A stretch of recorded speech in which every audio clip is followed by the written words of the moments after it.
Depuis un an, les Hongkongais vivent sous la menace d'une nouvelle loi dictée par Pékin. Sous couvert de ramener le calme et la stabilité après les manifestations pro-démocratie de l'été 2019, ce texte permet de poursuivre tous ceux qui ne prêtent pas allégeance à la Chine. Désormais, dans l'ancienne colonie britannique, les arrestations et les condamnations se multiplient dans les cercles de l'opposition. 講返警方拘捕學生動員前召集人鍾翰林同埋另外2男1女，年齡介乎16至21歲。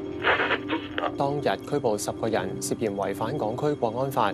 警方話當中有3個人曾經展。Pro-democracy activist Joshua Wong has been jailed for a total of 13.5 months on charges relating to anti-government protests. La jeunesse hongkongaise qui a pris part aux différents mouvements de protestation vit désormais en sursis. C'est pour échapper à cette menace que Mui Mui a fait le choix de partir. Quelques heures avant qu'elle ne s'envole pour l'Angleterre, la jeune fille nous a reçus dans cette chambre d'hôtel. Dans sa valise, elle emporte avec elle quelques souvenirs de son engagement en faveur de la démocratie. C'est un t-shirt noir tout simple, mais il compte beaucoup pour moi parce que c'est celui que je portais pendant les manifestations. Dès que je sortais dans la rue, je le mettais. On avait tous des vêtements noirs pour se fondre dans la foule et ne pas être identifiables. L'engagement de Mui Mui remonte au mois de juin 2019.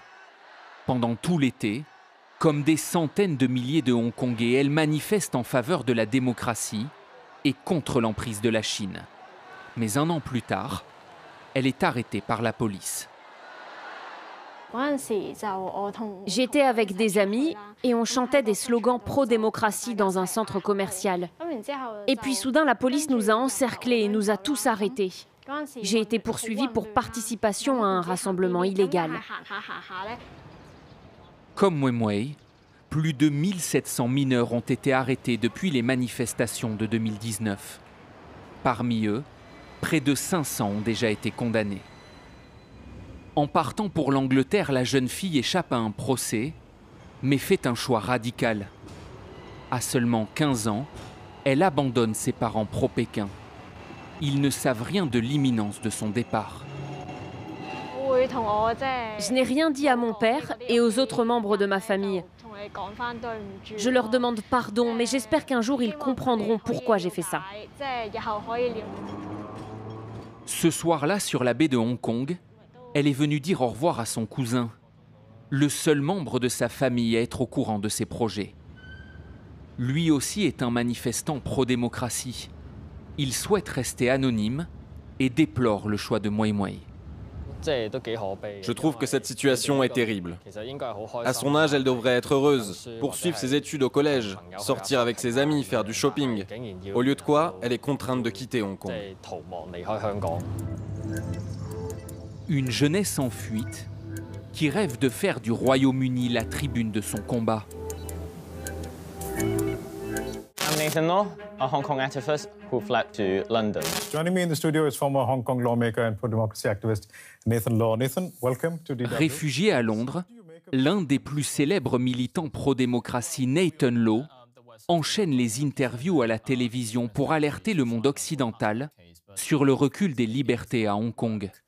J'ai bien conscience d'avoir une énorme responsabilité en étant ici et chaque fois que j'en aurai la possibilité, je porterai la voix de Hong Kong.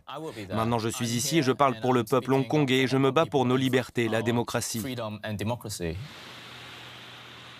Dans les rues de la capitale britannique, nous avons rendez-vous avec le jeune homme de 27 ans. Un an après avoir quitté Hong Kong, Nathan Law savoure de pouvoir défendre ici librement ses idées. Si je n'étais pas parti, je serais en prison. Je suis un fugitif recherché par la police hongkongaise parce qu'on m'accuse de collusion avec des forces étrangères, de sécessionnisme. Ça montre à quel point le gouvernement veut poursuivre chaque activiste pro-démocratie à Hong Kong. En fait, nous sommes tous soit en prison, soit en procès, soit en exil. Même à près de 10 000 kilomètres de chez lui, malgré son exil, Nathan Law veut continuer son combat. Je ne pense pas que ça veut dire que l'on a échoué. Cela signifie simplement que le mouvement est entré dans une nouvelle phase. La persécution politique est trop forte en ce moment. Et c'est pour ça que beaucoup d'entre nous ont dû quitter Hong Kong. Mais je suis persuadé que nous allons continuer à nous battre pour Hong Kong.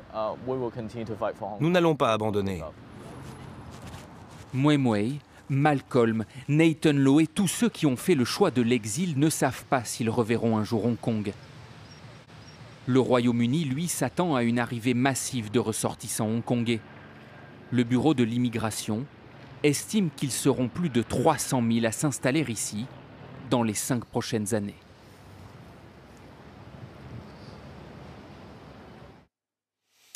On retrouve Antoine Védéier. Antoine, ça fait maintenant 6 mois que Mui Mui est à Londres. Quelles sont les dernières nouvelles que vous avez d'elle? Comment se passe son acclimatation? Écoutez, son acclimatation se passe très bien. Après avoir passé 4 mois dans une famille d'accueil britannique, elle a pu rejoindre le couple de Hongkongais qui s'était porté garant pour elle. Elle vit désormais chez eux, dans la banlieue de Londres. Elle est scolarisée, c'est même l'une des meilleures élèves de sa classe, c'est ce qu'elle m'a dit en tout cas. Et elle ne regrette absolument pas son choix d'avoir quitté Hong Kong, même si elle admet que sa ville lui manque beaucoup. Et surtout, elle est rassurée parce qu'une fois son départ acté, eh bien, ses parents ne lui en ont pas voulu. Ils veulent, lui ont-ils dit, qu'elle soit simplement heureuse. Quelle est la situation à Hong Kong, Antoine, pour ceux qui sont restés? Écoutez, aujourd'hui, la Chine semble avoir totalement repris la main sur Hong Kong et les libertés reculent chaque jour. Il ne se passe pas une semaine ou presque sans que l'on apprenne la condamnation ou l'arrestation d'un défenseur de la démocratie à Hong Kong. Et pour vous donner une idée du climat qui règne sur place, eh bien, les personnes qui m'ont aidé à préparer et à réaliser ce reportage ne souhaitent pas apparaître aujourd'hui au générique de l'émission parce qu'elles craignent des représailles. Les Hongkongais qui sont toujours sur place résument la situation simplement. Ils disent Hong Kong n'est plus Hong Kong et c'est pour ça qu'ils sont si nombreux à faire le choix de partir. Écoutez ce qu'en pense Nathan Law, il est installé à Londres depuis 1 an déjà. Je pense que c'est une tragédie que tant de Hongkongais quittent la ville. C'est une ville incroyable que l'on connaissait vibrante, libre, une ville que l'on aimait. Si nous avions eu le choix, jamais nous ne l'aurions quittée. Mais à cause de la détérioration des libertés et parce que nombre d'entre nous sont persécutés politiquement, nous n'avons pas vraiment le choix. Nous devons trouver un endroit où nous sommes libres de nous battre pour Hong Kong. Alors, on l'entend, Antoine, hein, les opposants parlent d'Hong Kong au passé, d'une situation qui n'est plus aujourd'hui, celle de cette ville florissante. Comment ça se passe au niveau économique ? Écoutez, c'est assez mitigé. D'abord, après 18 mois d'une récession quasi inédite dans l'ancienne colonie britannique, liée notamment bien sûr à la pandémie, à la guerre commerciale sino-américaine, mais il faut aussi le dire aux manifestations.